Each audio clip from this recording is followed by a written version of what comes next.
अस्सलाम वालेकुम students, welcome to my YouTube channel. Okay students, तो हम पढ़े थे एप्लीकेशन ऑफ लेंसेज और उसके अंदर बेटा जो हमारे पास लास्ट इंस्ट्रूमेंट हमने पढ़ना है वो टेलीस्कोप है।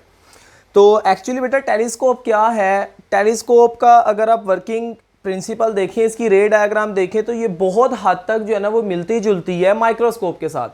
लेकिन माइक्रोस्कोप और टेलीस्कोप में क्या फ़र्क है? देखिए, काम माइक्रोस्कोप का भी ऑब्जेक्ट्स को मैग्नीफाई करके दिखाना है और टेलीस्कोप का काम भी ऑब्जेक्ट को मैग्नीफाई करके दिखाना है। लेकिन जो माइक्रोस्कोप है ये एक ऐसी डिवाइस है जिससे हम छोटे जो माइक्रो थिंग्स हैं वो देखते हैं, बैक्टीरिया, फंजाई वगैरह। उसके अलावा जो टेलीस्कोप है उसके अंदर बेटा हमने क्या करना होता है कि हमने डिस्टेंट ऑब्जेक्ट्स को स्टडी करना होता है, जैसे मून हो गया, स्टार्स हो गए। डिस्टेंट ऑब्जेक्ट्स को देखने के लिए हम टेलीस्कोप यूज़ करते हैं। तो काम इसका भी ऑब्जेक्ट की जो क्लैरिटी है उसको इंक्रीज करना है, उसका जो हमारे पास अपीयर होने वाला साइज है उसको बढ़ा करके दिखाना है। तो काम माइक्रोस्कोप का भी वही है जो मैंने अभी लास्ट प्रीवियस लेक्चर में पढ़ाया है। तो वो एक्चुअली क्या है कि काम दोनों का सेम है, लेकिन यहाँ पर जो टेलीस्कोप है डिस्टेंट ऑब्जेक्ट्स के लिए स्पेसिफाई होता है। आपने मतलब सपोज दैट अगर बैक्टीरिया स्टडी करना है, फंजाई स्टडी करना है, वो आप टेलीस्कोप के जरिए नहीं स्टडी करेंगे। ये एक्चुअली डिजाइंड होता है डिस्टेंट ऑब्जेक्ट्स देखने के लिए, दूर के ऑब्जेक्ट्स देखने के लिए। और जो माइक्रोस्कोप है वो डिजाइंड होता है स्मॉल ऑब्जेक्ट्स देखने के लिए। सपोज दैट कि आपने अगर मून को स्टडी करना है या स्टार्स को स्टडी करना है तो आप in that case microscope use नहीं कर सकते, क्योंकि वो डिजाइंड है स्मॉल ऑब्जेक्ट्स देखने के लिए जो नियर बाय हमारे पास पड़े होते हैं।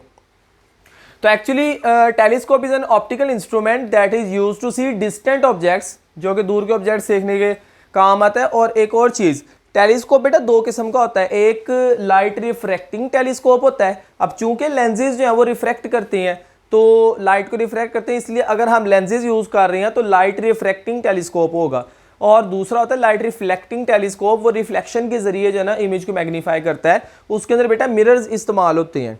तो एक्चुअली बेटा हमने यहाँ पर चूंकि हम एप्लीकेशन ऑफ लेंसेज पढ़ रहे हैं और लेंसेज का जो वर्किंग प्रिंसिपल है वो रिफ्रैक्शन पे बेस करता है, रिफ्लेक्शन पे नहीं, रिफ्रैक्शन पे बेस करता है। ठीक है, तो इन दैट केस बेटा हमने लाइट रिफ्रैक्टिंग टेलीस्कोप पढ़ना है। तो यहाँ पर बेटा जो हमारे पास टू कन्वर्जिंग लेंस होंगे इसके अंदर, और ये एक लाइट रिफ्रैक्टिंग टेलीस्कोप है। और इसके अंदर बेटा हमारे पास जो ऑब्जेक्टिव लेंस है, वर्किंग प्रिंसिपल इसका सारा माइक्रोस्कोप वाला है कि ऑब्जेक्टिव लेंस जो है वो आकर एक इमेज बनाएगा I1 और फिर आई पीस उसी I1 के लिए दूसरा इमेज I2 बना देगा। ठीक है, तो यहाँ पर भी कहते हैं refracting telescope objective lens form a real image. जो ऑब्जेक्टिव लेंस है वो एक रियल इमेज बनाएगा। ये आप देख सकते हैं कि रेज आपस में आके एक्चुअली मीट कर रही हैं। ठीक है, और फिर उसके बाद उसका जो इमेज बनाएगा आई पीस वो एक वर्चुअल इमेज बनाएगा और वो काफ़ी ज़्यादा फासले पे बनाएगा और काफ़ी बड़ा इमेज होगा। I1 के मुकाबले में वो काफ़ी बड़ा इमेज होगा और वो बेटा वहाँ पर वो बना देगा। ठीक है, वर्किंग की बात करते हैं। अब बेटा माइक्रोस्कोप के अंदर जिस ऑब्जेक्ट को हमने स्टडी करना था ना वो हमारे पास ही पड़ा होता है, सामने स्पेसिमन के ऊपर पड़ा होता है। ठीक है, लेकिन यहाँ पर अगर हम बात करें तो यहाँ पर ऑब्जेक्ट बहुत दूर होता है। तो इतनी दूर से ऑब्जेक्ट की जो लाइट रेज आती हैं वो पैरेलल होती हैं। अब चूंकि ये ऑब्जेक्टिव लेंस एक कन्वर्जिंग लेंस है तो ये क्या करेगा, इनको इकट्ठा कर देगा यहाँ पर। और बेटा ये जो इमेज बनेगा ये focal point of objective lens के ऊपर बनेगा, focal point of objective lens. ठीक है, तो यहां पर बेटा ये जो इमेज बनेगा ये automatically inside the focal length आ जाएगा आई पीस के, यानी कि आई पीस की फोकल लेंथ ये है और ये इनसाइड दी फोकल लेंथ आ जाएगा आई पीस के। अब आपको पता है कि कन्वेक्स लेंस के फोकस के अंदर जब कोई ऑब्जेक्ट आ जाता है तो वो कन्वर्जिंग नहीं बल्कि डाइवर्जिंग लेंस के तौर पे एक्ट करता है, वो रेज को डाइवर्ज करना शुरू कर देता है। तो यहां पर बेटा ये I1 जो इमेज बनेगा आई पीस उसको एज एन ऑब्जेक्ट ट्रीट करेगा, जैसा एग्जैक्टली हमने माइक्रोस्कोप में पढ़ा था ना कि एक लेंस ने इमेज बनाया और उस इमेज को दूसरे लेंस ने एज एन ऑब्जेक्ट ट्रीट करके उसको दोबारा इमेज बनाया। ठीक है, इस तरह यहां पर I1 बन गया और I1 जो इनसाइड दी फोकस आ गया। जब यहां से रेज जाएंगी तो वो रेज डाइवर्ज होना शुरू हो जाएंगी और जब वो रेज डाइवर्ज होंगी तो वो बैकवर्ड एक्सटेंड करके उनका एक और इमेज बना देगा। जब वो उनका एक और इमेज बनाएगा वो अच्छा खासा मैग्नीफाइड इमेज होगा और ये जो इमेज होगा। अच्छा बेटा एक और चीज, जो टेलीस्कोप इमेज बनाता है ना वो ऑब्जेक्ट से बनानी, क्योंकि ऑब्जेक्ट तो जाहिर बात है बहुत बड़ा है, लेकिन जो हमें नजर आ रहा है ना, जो अपेरेंट पिक्चर हमारे पास बन रही है ये उससे ज़्यादा क्लियर और उससे ज़्यादा मैग्नीफाइड इमेज बना देता है। इसका ये फ़ायदा होता है। अदरवाइज बेटा ऑब्जेक्ट मतलब सपोज अगर हम मून की बात करें तो अच्छा खासा बड़ा है, तो उससे बड़ा इमेज क्या कैसे बना सकते हैं हम। तो यहाँ पर बेटे नेक्स्ट हम फिर बात करते हैं कि ये हमारे पास एक मैग्नीफाइड क्लियर इमेज जो है ना वो ऑब्टेन हो जाएगा। और यहाँ पर बेटा जो हमारे पास एंगल बन रहा होगा विद आई पीस उसको हमने थीटा कह देना है, और जो हमारे पास ऑब्जेक्टिव लेंस का I1 एंगल बना रहा होगा उसको हम theta naught O for objective, ठीक है, तो उसको हम थीटा नॉट का नाम दे देंगे। अब उसके बाद नेक्स्ट बेटा हम बात करते हैं कि अगर हम मैग्नीफिकेशन मेजर करना चाहते हैं, मैग्नीफाइंग पावर मेजर करना चाहते हैं, पहले तो आप रे डायग्राम से डिटरमाइन कर सकते हैं ना कि देखिए कि हमारे पास जो पहला इमेज बना था कितना था, उसके बाद जो दूसरा इमेज है वो कितना बड़ा बना है, ठीक है।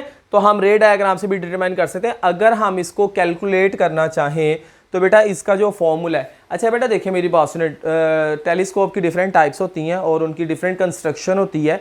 जो हम यहाँ पे टेलीस्कोप पढ़ रहे हैं ना, यहाँ पर अगर हमने इसकी मैग्नीफिकेशन फाइंड करनी है, इन दैट केस बेटा यहाँ पर F/FE आएगा। यहाँ पर F का मतलब है फोकल लेंथ ऑफ टेलीस्कोप, ठीक है, और FE का मतलब है focal length of eyepiece, ठीक है। तो इस तरह बेटा बहुत से हमारे पास ऐसे टेलीस्कोप है जहाँ पर जो मतलब मैग्नीफिकेशन है ना वो इस तरह भी दी जाती है, यानी कि focal length of objective divided by focal length of eyepiece, ठीक है।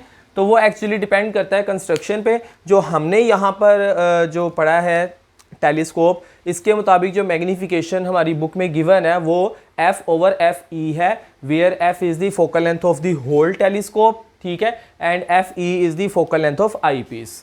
Okay students, that's all about telescope. और हमारा जो टॉपिक था एप्लीकेशन ऑफ लेंसेज वो भी आज कंप्लीट हो गया है।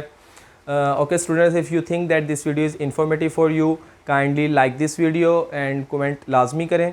उसके अलावा जितने भी आपकी स्टूडेंट कम्युनिटी है सब तक ये वीडियो को शेयर किया करें और काइंडली सबसे कहा करें कि वो सब्सक्राइब करें। Thank you so much.